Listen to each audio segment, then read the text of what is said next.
Hi, this video is about resistance.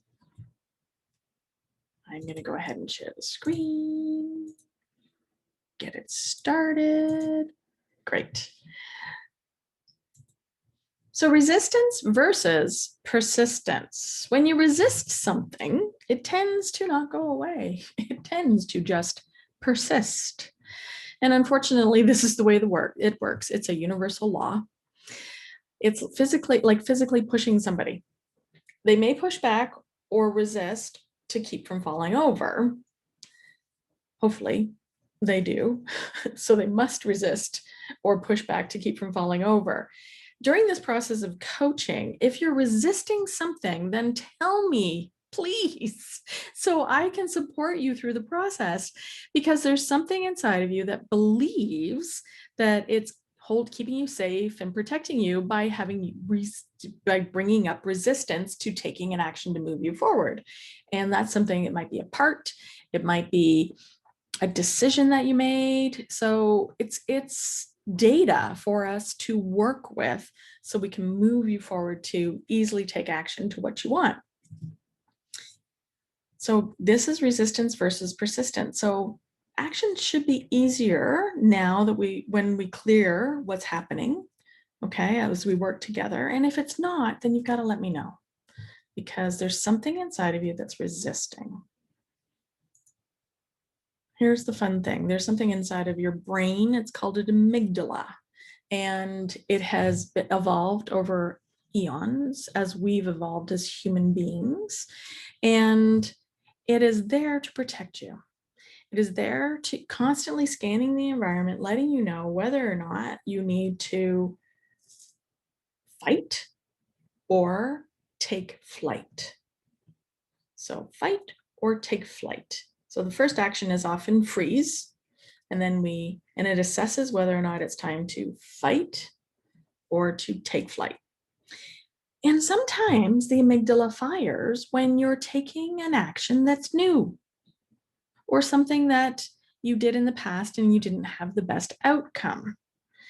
And so what you need to do is to show your unconscious mind that you're safe, that this is okay for you to do. And you need to keep moving. The best way to change the feeling, to convince your amygdala that you're safe, is to take action and to move forward. Okay? So if you're hesitating to take action, I've got to know, because it might be your amygdala. And what I'm going to tell you is to do the action anyways, not just once, not just twice, but 3 or more times. Because the more you do it, the easier it's going to get. I'm going to give you an example. I was recently working in my coaching group, and we were doing a video challenge. Our coach told us that we all needed to do a video for 30 days. And there were a few people who were quite resistant to doing this video challenge because they didn't like the way they looked on camera. There was a number of internal reasons. And they chose to just move through that and do it. And I talked to 2 of them after the 30-day challenge, and I said, how was it? And they said, it wasn't as difficult as I thought it was going to be, as I was making it up to be in my mind. And I said to them, what would you tell yourself 31 days ago before you started? If you, knowing now who you are and what happened as a result of the 30 days, how would you talk to yourself differently? And they said, just do it. It's easy. Just move through it. So that's what I'm going to tell you. Just move through it. Just do it. And again, if it's a big, big thing, then we'll talk about it and let me know what it is. Because here's the important thing, is how committed are you to your success? The more committed you are, the more willing and able you are to take action. And Brian P. Moran, who wrote the book, The 12-Week Year, which I highly recommend, said when you're interested in doing something, you do it only when circumstances permit. But when you're committed to something, you accept no excuses and only results. So I'm going to be asking you throughout this process is, are you committed or are you interested? Because if you're committed to your success, you've got to take action and keep moving forward. And if you're not committed and you're just interested, then maybe you need to start thinking about something else. Maybe there's something else that you need to do in your business or your life or whatever. Your commitment illustrates your intention to the universe, and only then can the universe act. This happens over and over again. I often see this when people have decided. Years ago, I had this lovely woman, who said to me she really wanted to take a course I was offering, and it was about $5,000 for the course. And she said, I really can't afford it right now. I can do about $100 a month on a credit card. And I said, okay, sign the contract, take action, make your commitment, show the universe that you're willing, and we'll talk tomorrow. So she did. And that day she went home, she talked to her husband, she looked at all her credit card statements, and lo and behold, she found enough money on a credit card to actually make the down payment.